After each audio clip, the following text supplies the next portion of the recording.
Bonjour, nous nous sommes proposés de garder le lien dans notre communauté chrétienne de la paroisse du Christ ressuscité. Alors, chaque jour, on tâchera de se donner ce petit rendez-vous, de pouvoir lire un petit passage de l'Écriture, de prendre ce temps pour nous sentir unis les uns avec les autres.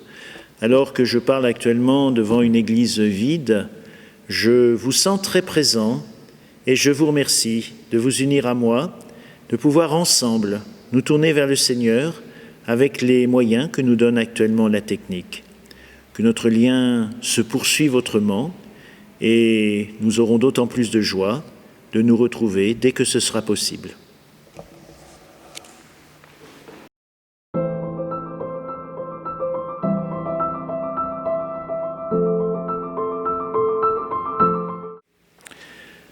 Vendredi 6 novembre, dans l'évangile de Saint Luc, en ce temps-là, Jésus disait à ses disciples : « Un homme riche avait un gérant qui lui fut dénoncé comme dilapidant ses biens.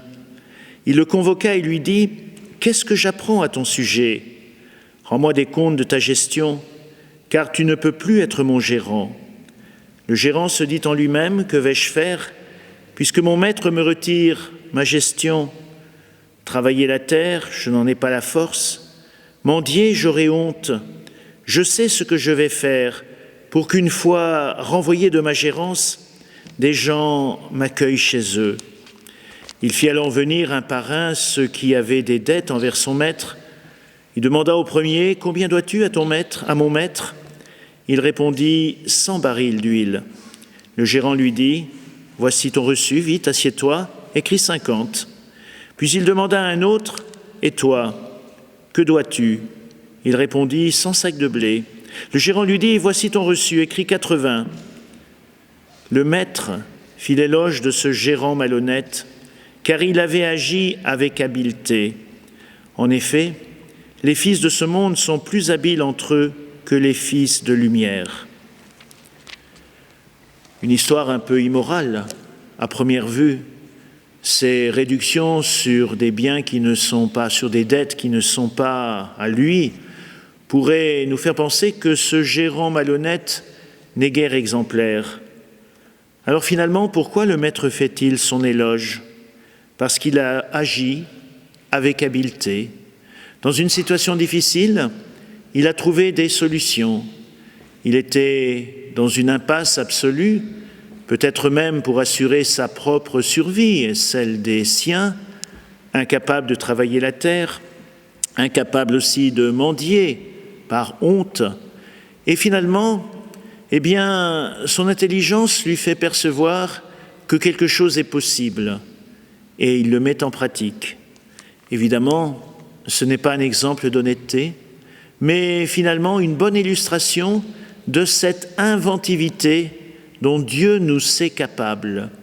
Alors, si nous sommes capables d'avoir ces initiatives pour les questions financières qui nous préoccupent, pour nos propres affaires, combien plus sommes-nous invités à avoir de l'inventivité pour vivre l'Évangile, pour en rayonner, pour en témoigner. Là aussi, le Seigneur compte sur nos initiatives et sur tout ce que nous serons inventés.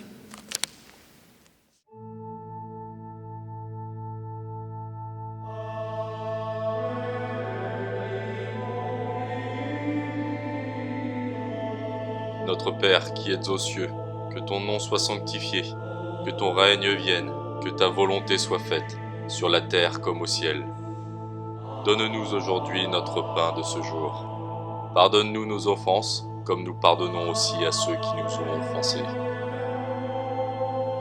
Ne nous laisse pas entrer en tentation, mais délivre-nous du mal. Car c'est à toi qu'appartiennent le règne, la puissance et la gloire, pour les siècles et des siècles. Amen.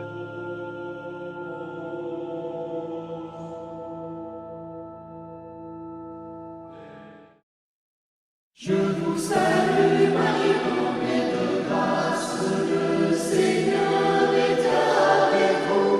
Vous êtes bénie entre toutes les femmes, et Jésus, votre enfant, est béni. Sainte Marie, Mère de Dieu,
Sainte Marie.